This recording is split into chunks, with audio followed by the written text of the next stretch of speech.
What's good, YouTube? Just a casual nerd back again with another video, and I want to share what I think the Werewolf by Night television film means for the MCU. If you're not aware, this film is just released on Disney Plus, and it's considered a television film, so it's actually a little bit less than an hour, but it's actually set in the MCU. I know by probably looking at some of the trailers, or if you've seen the trailer, I know it doesn't look like anything the MCU has put out, which I think is a good thing. But it's it's a black and white film.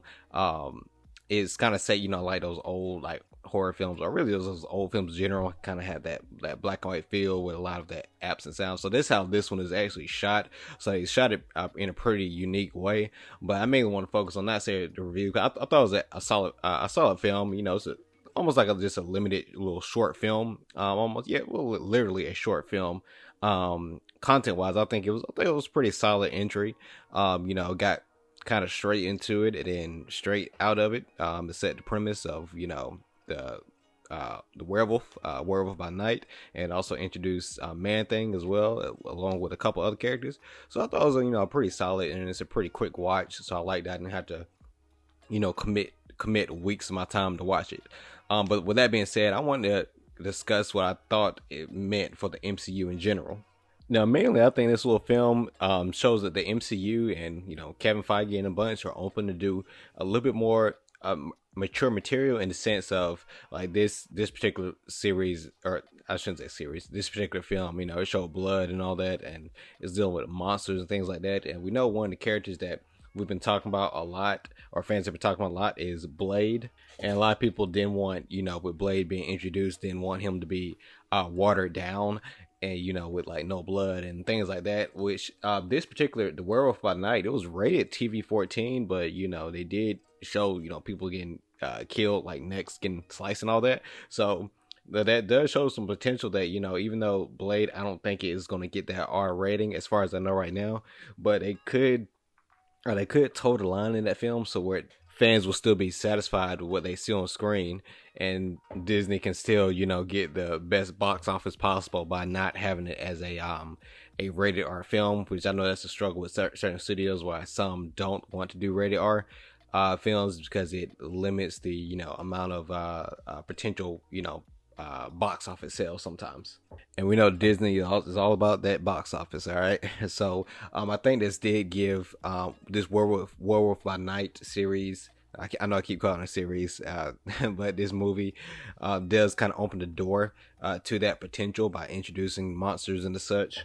And it also shows that the MCU is not afraid to break further and further away from the normal MCU formula that we've been used to for this past couple decades. Which I know already, yes, with Disney Plus, they already have been trying to break away from that mode. I know WandaVision, they did a whole kind of like every episode was different, like taken from a different era of sitcom. So that was unique, but that did not end well, in my opinion. It just went back to the formula. She-Hulk is definitely a diversion from a lot of how normal MCU stories are told, but for me that's not really hitting right now. Also, you have some of the other ones like Moon Knight, Falcon and the Winter Soldier, and Miss Marvel, and I think I'm missing one, but yeah, they are trying some different things, and none of them are really hitting that well. But I am glad to at least see that they're getting a little bit away from the formula, even though sometimes they end up reverting back. And it looks like they gave the people over the Werewolf by Night film, looks like they gave them a lot of like leeway to be creative with it, which I like to see. And I like to see that they show that it does exist within the universe, but it's definitely its own thing. Even though I believe Man Thing, I think, has something to do with Nexus events, so he may become a big part of like the Secret Wars or Kang Dynasty stuff. Maybe we'll see what happens there. So I think that'll be interesting. But I think it was a pretty interesting way how they introduced these characters in this limited series, and I'll be actually okay with them doing this a little bit more. The MCU doing this a little bit more, because for some reason their show formats, it's just not been handled well so far. But I think like this, a limited film like this, I think it allows them to get kind of straight to the point. Let them introduce the character. If there's action, let them do a sequence. But you're still able to introduce a new character into the MCU without being bogged down with, the week by week, episode by episode formula, which, in theory, if they were to get it right, it would be good, but it doesn't seem like they've been able to. So I'll be fine if they did these limited films on Disney Plus. But yeah, going back to Werewolf by Night in particular, yeah, it does show that, they do have the ability to go a little bit to go a little bit dark. This one, it had like a joke or two in there, but it wasn't like a joke fest like a lot of these other shows and mediums are. So I can definitely appreciate that. And I know some shows it's okay to have jokes, but the problem with the MCU is that a lot of jokes just are not funny, and that's the problem. So I did enjoy Werewolf by Night that it got to do its own thing and it didn't feel so MCU-ish. But even though we know it's still, within the universe, which I know one complaint is that a lot of the shows don't actually feel connected to the overall timeline. And that's something they're still going to have to solve going forward. Definitely after phase 4, and something they need to figure out quickly before people just start losing interest when everything feels completely disjointed, which is what phase 4 has felt like. And what really drew people to phase 1 to all the way to phase 3 is that we knew everything was connected, but we also felt like it was actually going to a common location. So we don't get a lot of that in phase 4, but I still do like the fact that a limited film can exist like this and introduce new characters.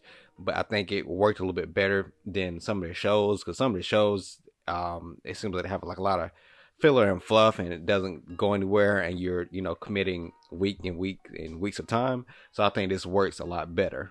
In theory, if the MCU were able to write more captivating shows and were able to write better drama and better comedy, the episodes, the TV shows would work.